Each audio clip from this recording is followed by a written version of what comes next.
You are listening to an episode of Megan is Not a Parent, But. And today's episode is brought to you by Positive Parenting ClassPass. This is 6 simple positive parenting classes to kickstart your positive parenting journey. And you can start today at bekindcoaching.com/classpass. Today, friends, we are digging into a really great topic. In today's episode, I'll be sharing 3 assumptions I make with all of the parents I work with. Welcome to Megan is Not a Parent, But, the podcast where I, your host, Megan Ford, former early childhood educator turned positive parenting coach, helps parents just like you learn how to deal with your strong-willed child's difficult behavior. I've been described from my clients as a blend between Brené Brown and Miss Frizzle, you know, the one from the Magic School Bus.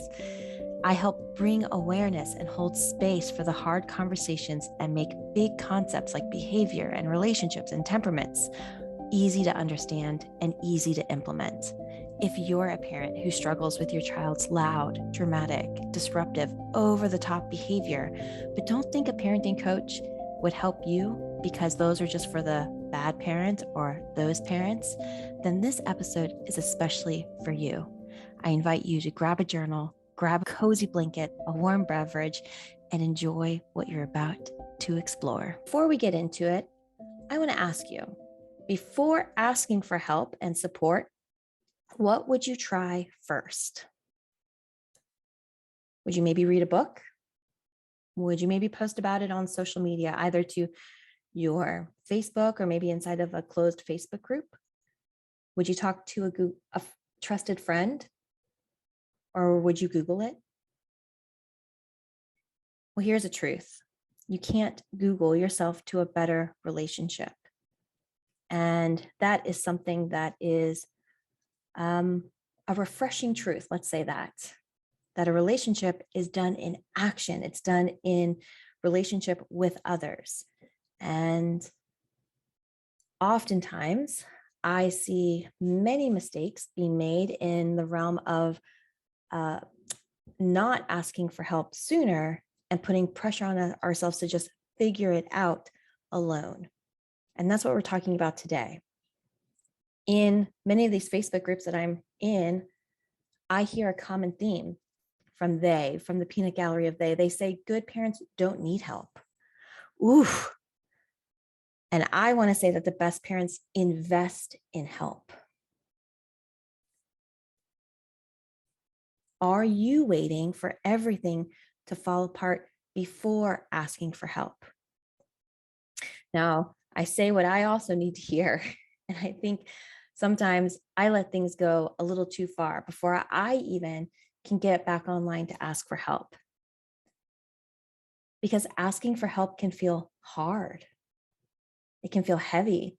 It can feel activating. It can feel like all of a sudden, all these stories keep popping up and they make it feel heavy and harder. But I want you to know that often what is hard is simply unpracticed. So hopefully today we can start to peel back and allow it to feel safe to ask for help. Allow it to feel safe to need support. Over the past 5 years as a parenting coach, I've worked with hundreds of parents in multiple containers, even parents who are here live for this recording. This is a container. And I want to share with you that there are some very common blocks to asking for help and entering into the space of being supported in parenting. And I want to talk about them. And when I was thinking about this topic and thinking about what I wanted to talk about, this quote from Brené Brown really just echoed in my ears. Shame flourishes in the dark. It thrives in secrecy, silence, judgment, and the belief that you are alone. Imagine that you're wanting to learn a new skill. Immediately you begin to think, I could never do that. It's too hard. I'm too stupid. I'm too talentless. And here to continue on this quote, she says, bring it to light. Let's talk about it. So let's talk about some of these blocks and some of these assumptions we make, and let's reframe them and shine light on them so that we can release them, so that you know that you're not alone, so that you know that asking for help is safe, And you can find community that are here and willing and open to supporting you. So in today's episode, we're talking about assumptions, and I just wanted to start with a shared common definition of assumptions. So we're going to talk about what assumptions are and why do we assume. By definition, an assumption is a thing that is accepted as true or as certain to happen without proof. Take a moment and think about all of the assumptions that keep you safe. We have to assume that gravity exists. We have to assume that we will wake up in the morning. We have to assume that the sun will rise. Assuming is an adaptive process. An adaptive process meaning something that helps us. And that adaptive process can shift into becoming a maladaptive process if left unchecked. So to illustrate this point, I want you to think about a tiger. Bring a tiger to mind. We see a tiger and our body is probably shifting into a protective stance. We're thinking, okay, we want distance. Is there anything between us and the tiger? Are we at a zoo or are we out in the wild? Our bodies are designed to assume that that tiger is a threat. So that if we were out in a jungle or if we were out in nature and we could see a tiger starting to peek through the foliage, tongue twister. If we started to pick up what we could assume was a tiger, we would shift into keeping us safe. It would be a survival. But sometimes what we see peeking, what our brains interpret as a tiger, may actually simply be a cat. So our bodies go into that same protective stance, our same defensive stance, our same survival instincts kick in, but it's simply a cat. And I see this come to play often in the realm of parenting or in the realm of asking for help and support in places that feel very tender. And I start to see 3 hurtful assumptions be made and be lived into as truths. The first hurtful assumption that I see is asking for help means that you are inadequate, that it is some shortcoming on your part, that asking for help is just illuminating that. If I assumed that to be truth, then asking for help would be extremely challenging and charged. It would be really adding more stress to that scenario. Another hurtful assumption that I see is that other parents just know what to do. Like we start to compare ourselves at the park or in the school pickup line or with our friends, that other parents, they just know what to do magically. And if they just know, what am I missing out on? What is it that I don't know? What is it that's a deficit in me? And the third assumption that I see that I feel particularly protective over is that only bad parents work with parenting coaches. I think that's a common assumption because I think in the world of working with a parenting coach or asking for parenting classes, there tends to be 2 spaces that it's very normalized. In the world of adoptive or foster care, it's very normalized that you go to parenting classes, or in a court-appointed sense, that you need to go improve your parenting. But I'm here to start to normalize that all parents could benefit from working with a parenting coach. All parents could work on feeling comfortable in a supportive community as we have in our normal lives kind of stepped away from that approach. We as humans are meant to be in community, are meant to feel supported by other parents. And so here are the 3 assumptions that I want to live into. I want to share them with you to help replace maybe some of those old hurtful assumptions and step into 3 assumptions that I'm making and I live in my life each and every day. And I'm here to share them with you. We're going to break these down in a little bit, but just to start, the 3 assumptions are: you are a good parent. You are a good parent right now because you are a good and worthy human. In my world, I don't even believe in bad parents. Now, parenting, the methods, we can start to assess and improve, but I don't believe in bad people. I don't think any person is bad. The second assumption is you are trying. I know you're trying. I know it's probably the first thing on your mind when you wake up and one of the last things that you go to sleep. If you're listening to this podcast, you're probably trying all the time. And the third is that you love your child. When I get on a consult call with a parent or when I talk to a parent one-on-one, these are the things that they come leading into me. They're like, I know I'm a good parent. I know I love them. I know they're good kids. They're just so smart. And I love them so much. It's just hard and I'm trying. So I thought if I could just make a podcast episode, dig into this, help reframe, help remove some of these blocks, then maybe we can start to feel like, a collective sigh, like, oh, all right, we're safe here. We can ask questions. It's okay not to know. It's okay to be curious. It's okay to step into this space. So assumption number one, you are a good parent. Now, if you've ever been in a space with me, you know that I often say label the action, not the actor. All parents are good people, every single one. Now, I know maybe there's some thoughts of like, but what about that one on the news that I saw? Yep, they are a good person. Their actions may have been misaligned. Their actions may not have been the best, but they are still a good and worthy person. When we say a phrase, all behavior is communication, what might their behavior be communicating? Their behavior might be communicating a lack of support. Their behavior might be communicating a lack of systemic support. Their behavior might be communicating that they were doing the best that they knew how. When we assign morality to people, it blocks us from accepting our own messy moments. When I was thinking about this, I thought about the program Raising Respectful Kids.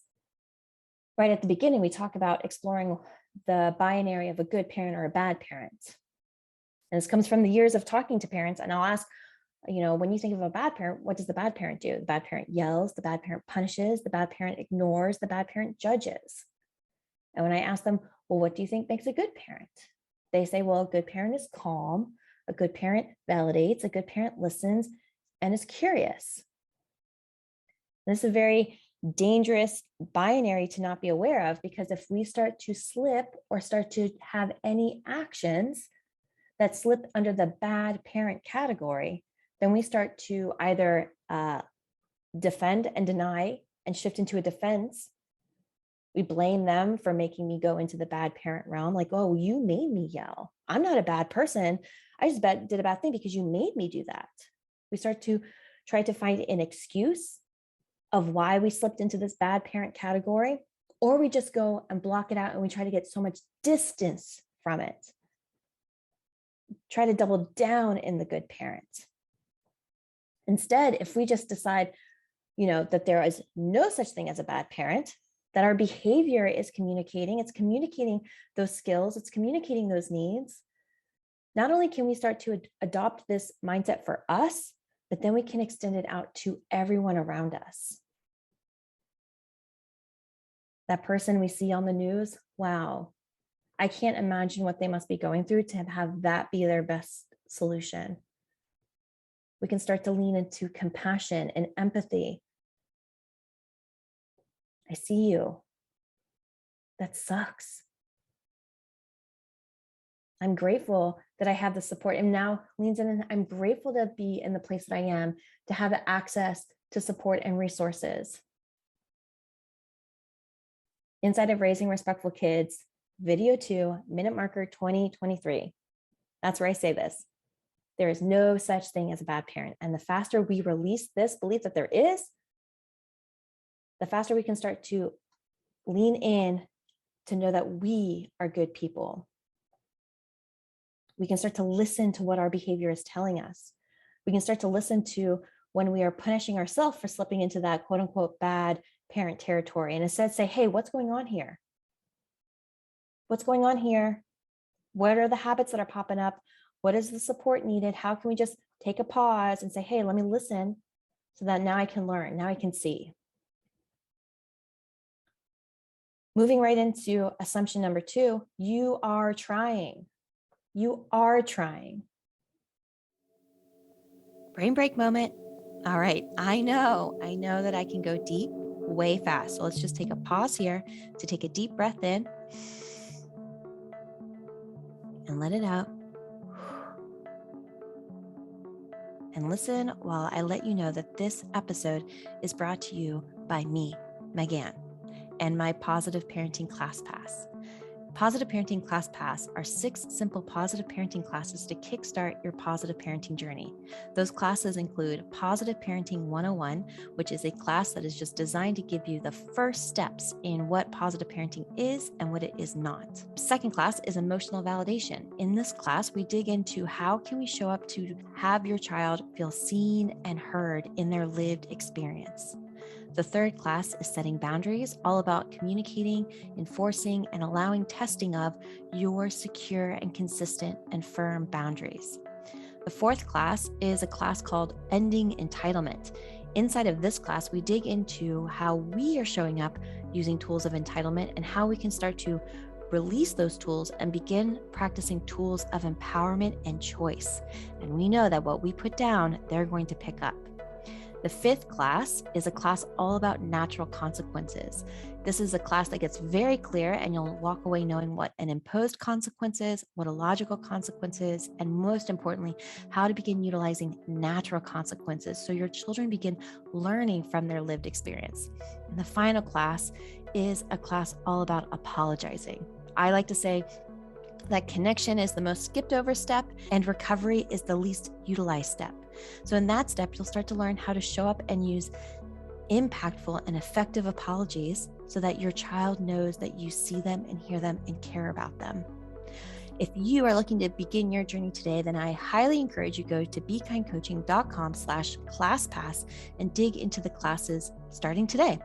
As my free gift, you will receive Raising Respectful Kids, which is my 3-part video series all about how to stop focusing on adding on more decorations to your child and to you and to your relationship, and instead starting to reinforce and build a solid and secure foundation together. I can't wait to hear all of your amazing wins from the steps that you take inside of Positive Parenting Class Pass. All right, ready to get back to our episode? Before we get back, let's take one more deep breath together. And take a deep breath in and let it out. And let's go. Positive parenting is about becoming curious about the impact and not the intention. That's what we talked about last week. We talked about how can we start to release those intentions? I'm doing my best, I'm trying, manners, those positive things that just keep us stuck, making the same mistake over and over again. And let's get curious to the impact we're having. So sometimes that story of effort, the story of, well, I am trying, or see, I've done this, or, I've read this. When we start to say those things, that's often a leftover story from our own childhood where we had to defend ourselves from punishment. Think about, what comes to mind for me is my 3rd grade spelling test, when I would come home and spelling, running jokes, spelling is not my forte. And when I would come home in 3rd grade and have those spelling tests, and my dad would meet it and just say, why aren't you studying harder? Why aren't you trying harder? Why do you keep making these mistakes? Versus cluing in and saying, hey, she's making these mistakes. What's going on here? Let me get curious so that I can support her. His toolbox was, let me add pressure, let me add shame, let me add restrictions, let me punish her into doing better. So instead of shifting into that defense, shifting into finding an excuse, shifting into wanting blame, shifting into wanting a reason why this happened, let's start to assess the outcome. Let's start to shift into like, hey, what is this telling me? Especially if it's repeating. Because you are trying, just as they are trying. They are trying to calm down. They are trying to use their words. They are trying to be kind to their sister. They are trying. What is the impact? What is the outcome? And let's start to assess that. And when I think about that, I think about thinking about when we meet struggle, or when we are facing a challenge, or facing something that is conflict, either conflict with ourselves, conflict with our family, or conflict out in the community, we can start to assess like, hey, after the conflict, after we make it through the conflict, are we having a positive impact, or are we having a negative impact? When I think back to it, am I thinking back and feeling excitement, feeling gratitude, feeling accomplishment, feeling pride? Or are we feeling a negative compound? Are we having that negative impact as feeling like more anxiety, anger, frustration, sadness, self-pity, resentment, these things that weigh us down? If you're following along on my car navigation, as I talked about last week, it turned out it wasn't the axles, y'all. It turned out that the stress and struggle and conflict with my car, it turned out to be the transmission. No one saw that coming. We got the news yesterday that our car will be out of a car for 2 weeks, and they're having to go and find a brand new transmission to put into our car. Like, whoa, what? I feel like I'm still trying to center and ground myself from that news. But what a powerful moment for my husband and I to come together with this surprising news after almost a month of trying to solve this problem together. And we are now moving through the point of conflict, but the initial shock, and we're ended where we can reflect back, and we're ending on a more positive note. We're ending on navigating through, so much so that this morning he sent me this message. He said, "Have a great day, love. I'm really proud of us." Does anybody prepare to have a transmission replaced? No. Does anyone prepare to have that call and be like, hey, I thought I was going to be able to pick up my car, and here you're saying, whoa, it's something totally out of left field that nobody was prepared for? No. But imagine being just shy of the 24-hour mark and being like, hey, I'm really proud of how we handled that. I'm really proud that this opportunity, we can make it to the other side of it, or moving through the other side of it, looking back and saying, hey, we handled ourselves in a way that leaves us feeling pride. And I think back to this quote by Yoda: do or do not, there is no try. When we can release that assumption that I need to prove my effort, I need to prove my worth, I need to prove what I'm doing, now we can trust that, hey, I am trying. Let me assess, is this landing me where I want to be? Am I feeling pride in how I'm navigating these conflicts? And finally, our third assumption. Our third assumption is you love your child. You love them. I never question a parent's love. There was a long time that I did. I questioned my own parents' love. I thought I was the bad kid and they were bad parents, and it was just bad, bad, bad, bad, bad. And so I thought, oh, wait, no, they're not bad. They're not bad people. Bad people don't exist. They loved me so much. They loved me so much. And I loved them as well. But they had a toolbox that was misaligned.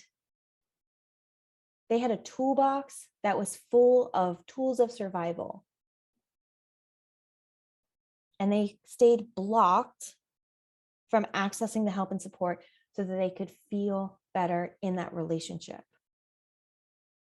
Working with a parenting coach is a sign that you are deeply invested in becoming a safe and secure adult for your child. Because quality parenting is not an accident. Quality parenting is not about love. Quality parenting is not about surface tips, tricks, hacks. Let me just figure it out. Quality parenting is about learning and practicing quality parenting methods. And I thought back to a recent article that was written by a former client, Stephanie, and she said, working with a parenting coach saved my family from itself. And in this excerpt within that article that she wrote for Cubby, she said, how do we get started? She talked about how she knew me through a personal connection. I was her daughter's teacher, and she had been following me. And she said, I read the books you're supposed to read when you're pregnant, and I thought that was enough to get me through. But I was beginning to see how wrong I was. So I reached out to schedule a private session. She said, I never had heard of anyone working with a parenting coach before. And looking back, I wonder why that is. It's aspirational to work with a financial planner and enviable to hire a personal trainer for your corner. But in my experience, people get squirrely when the subject of working with a parenting coach comes up. I had that same squirrely feeling. Maybe it's the stigma of being a bad parent or the idea of paying someone to tell you how to raise your own children. But I can assure you, working with Megan didn't feel like any of those. Megan provided something I didn't even realize I needed so much at the time, an ear. She listened without judgment, and though her gifts are many, that may have been the most important one. Week after week, we met with her via Zoom. Her husband and her overshared, occasionally fought, cried, lamented, and wondered how it had gotten so bad. Through this article, she talks about her experience working with me in a one-on-one capacity and just how she could see on the other side when they could gain some access, when they could get some support, when they could have someone to ask questions and get them back on track, they could start to feel proud again, not avoiding the conflict, but traveling through the conflict. So like I said, I help parents assess and realign their parenting methods for positive impact. I don't make parents love their child more. I help parents love their methods more. I help parents find comfort and confidence in how they parent so that you can feel confident, so that you can navigate those really hard moments like out in public or around family or challenges that keep popping up so that you can navigate those. Because a secure attachment is not based on how much you love your child or how much they love you. It's measured by the quality of safety, soothing, security, and sensitivity of a caretaker to a child's needs. So I know you love your child. I hope that you know that that is never even when someone says, hey, I want some help. Can I get on a call with you? I'm like, wow, yes, let's do this. I'm so excited for you. And by the end of the call, they're like, whew, I feel so much better. It's that sign that we've been holding on to so much tension. And when we can get into a space where we can release it and feel safe to just release it, then we can feel so much better. So in closing, I want you to ask yourself, what assumptions do you hope that I make of you listening to this now, being in this space together? Where have you been making positive assumptions that have been keeping you safe, getting on the other side, leaving you feeling better? Where have you been making negative assumptions? Where have you been making assumptions that's leaving you feeling heavier, feeling lower, so that we can wake up and say, hey, I'm ready to make different assumptions. Thank you all for being here. I hope that we're leaving in a higher place than where we started. And I'm excited to continue this conversation next week as we're talking about the parent-child relationship is asymmetrical. So if you are here and you're wanting to join live, you can come and join on Zoom and be part of the live studio audience, as I'm calling it, and stay for the Q&A after. You can find all of the information you need inside of our Facebook community, Positive Parenting with Megan Ford. And you know that I love seeing the work that you do. So if you've been here, if you've got your notebook out, shout out to Kimmy for saying she has a dedicated Megan notebook as I know many do, I want to see your work. You can do me a huge honor and leave a review on Apple Podcasts, or you can share your thoughts and takeaways on social media and make sure to tag me, or share your thoughts inside of our dedicated post inside of our Facebook community, Positive Parenting with Megan Ford. Thank you. Thank you, thank you, thank you for tuning in and staying to the end. My mission in life is to help support parents in feeling supported and empowered in doing this work. Through my Facebook group, through this podcast, through all of my classes and coaching, my mission, and I do not say that lightly, is to help parents feel supported and empowered in doing this work. If you are ready to take the next step, I highly encourage you to continue this conversation inside of the class on emotional validation. You can find this class located in class 2 of Positive Parenting ClassPass. In this class, it'll help you find your balance in your parenting toolbox by helping you connect to your child in a way that helps them feel safe, seen, and heard. And you can get started today at bekindcoaching.com/ClassPass. As my free gift to you, you'll also receive access to Raising Respectful Kids, where we talk about what makes a good kid, what makes a good parent, and what makes a good relationship. Thank you for being here, and I can't wait to see you next week.